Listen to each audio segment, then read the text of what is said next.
Good afternoon, everybody. This is going to be a short video on sort of modeling the whole quarks into a proton, neutron, and the decay of that said neutron into a proton-electron pair, and sort of just a simple way of sort of looking at how that happens in terms of, in a way, field flows in the end. Okay, so let's start with some quarks. There's one, let's call that let's do an up and down quark. No. Wait. There's two positive, let's say. Right, there's another positive. And then there's another positive, and then there's a negative, right? That was like, this is like two ups. Right, four axes, two ups. 1, 2, 3 so far, but we have a fourth one, but then we have a down quark which cancels it out. So what I'm going to do is I'm going to make this little ball there. That's for the canceled out charge, which I suggest becomes I guess a Higgs boson. It's like this minimal, that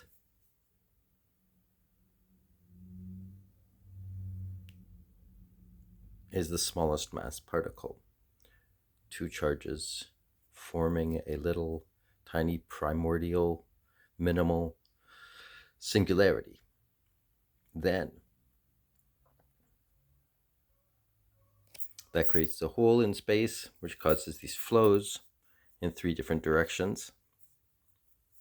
Right, so this is a proton. Only right now, see the way the charge is just like sort of bulbous.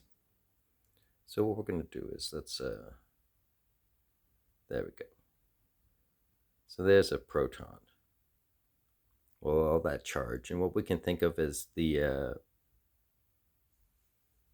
electron is the divergent. So when you look at this, what you would see from any point is a bunch of arrows pointing in towards something. So the surface towards you is spread apart. So therefore that would be negative charge. This is why when you're looking, you mostly find electrons. The proton is buried down inside there, way deep inside the electron cloud. But what we're going to do is we're going to make gravity, and gravity is going to perform electron capture. And what we're going to do is we're going to push this electron back inside. Now we look now, and we still have this orientation where an electron field extends to infinity. So if the yellow has to reconnect to the yellow. To reconnect to the yellow, it has to splay out and cross the entire universe and then come back to the other side, right? Each of the colors, each of the charge axes, each of the quark fractional charges has to do that. Right, there we go. Right, to reconnect, they splay out across the universe. This is the way electric charge is. It extends as far as it possibly can until it gets basically negated by another local charge. So let's bring in that charge. It's going to get negated. It's been, oh man. Okay, there we go. This is how big the hydrogen atom is. Right? And then it gets pushed in and pushed in and pushed in and pushed in and pushed in and pushed in. And then all of a sudden, let's zoom in. Oops. There's this weird phase change where the yellow can now reconnect with the yellow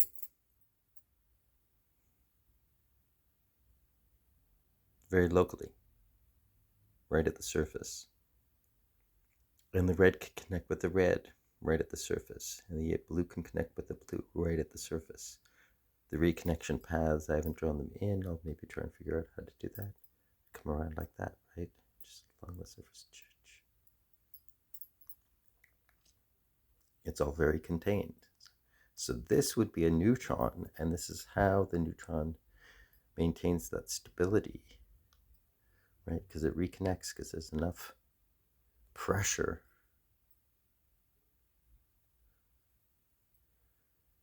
to keep it there. But then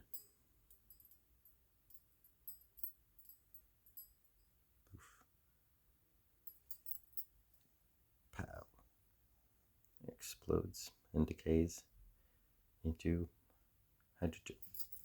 And that happens in a split second.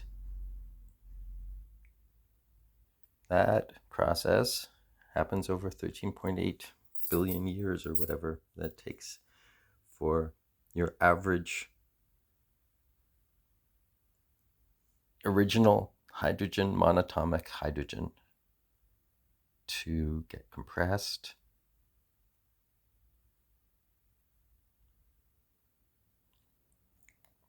and compressed, and then it becomes a nucleon. Could still be a proton for a while. But then eventually, boop, everybody becomes that. And then these join together into one big lump eventually, I guess. Anyways, just looking at these ideas.